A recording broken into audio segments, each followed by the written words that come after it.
Kembali lagi di Kabar Hits. Hari ini adalah hari yang sangat bersejarah. 30 September merupakan hari yang penuh dengan luka, kepedihan, dan kekejaman yang dirasakan oleh bangsa Indonesia. Partai Komunis Indonesia adalah partai penggagas terjadinya gerakan 30 September yang kita kenal dengan sebutan G30 SPKI. Gerakan tersebut dilatar belakangi dengan dominasi ideologi nasionalisme, agama, dan komunis yang disingkat dengan Nasakom, yang berlangsung sejak era demokrasi terpimpin yang diterapkan sejak tahun 1959 sampai tahun 1965 di bawah kekuasaan Presiden Soekarno. Gerakan 30 September merupakan suatu pengkhianatan yang paling besar terjadi pada bangsa Indonesia, dengan tujuan untuk melengsarkan Presiden Soekarno dan ingin merubah sistem pemerintahan Indonesia yang awalnya demokrasi terpimpin menjadi pemerintahan komunis.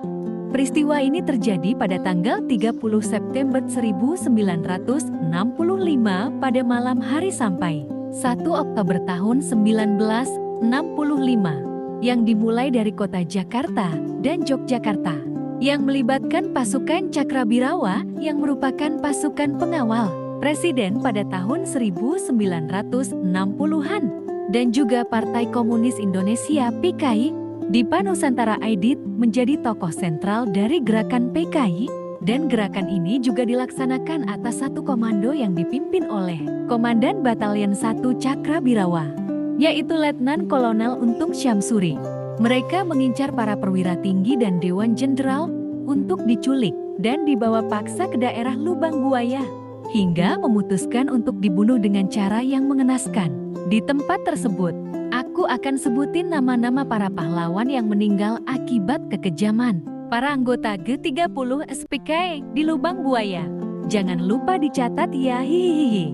Pertama, Letnan Jenderal Anomerta Ahmad Yani. Kedua, Mayor Jenderal Mastirto Darmo Haryono. Ketiga, Mayor Jenderal Raden Suprapto. Keempat, Brigadir Jenderal Donald Ishak Panjaitan. Kelima, Brigadir Jenderal Siswondo Parmen. Keenam, Brigadir Jenderal Sutoyo Siswo Meharjo. Ketujuh, Letnan Satupir Andreas Tendean. Dan masih banyak lagi korban-korban akibat kebengisan dan kekejaman dari gerakan ini. Setelah gerakan 30 September ini dihentikan, maka 7 orang yang aku sebutkan tadi diberikan gelar pahlawan nasional. Dan gelar tersebut diresmikan sejak adanya Undang-Undang Nomor 20 Tahun 2009 tentang gelar, tanda jasa dan kehormatan diterbitkan. Dari sejarah pembantaian yang digagas oleh Partai Komunis Indonesia atau PKI, kita bisa membayangkan bagaimana bengisnya PKI dan tersiksanya para korban yang ditembak, dianiaya, dan dikubur hidup-hidup di Lubang Buaya. Tidak akan pernah terlupakan peristiwa kelam yang menyedihkan tersebut. Berdasarkan catatan sejarah, PKI telah dibubarkan setelah selesai pembantaian gerakan 30 September tahun 1965. Tetapi, apakah kalian yakin bahwa PKI benar-benar dibubarkan, atau PKI hanya dihentikan secara sementara? Dan apakah sekarang PKI mulai dibangkitkan secara sembunyi-sembunyi? Kita akan temukan jawabannya di masa depan. Kita doakan yang terbaik untuk negeri kita Indonesia, dan semoga PKI tidak pernah bangkit kembali. Jangan lupa kita doakan untuk para pahlawan dan korban pembantaian gerakan 30 September tahun 1965. Agar ditempatkan di sisi Tuhan Yang Maha Esa. Amin.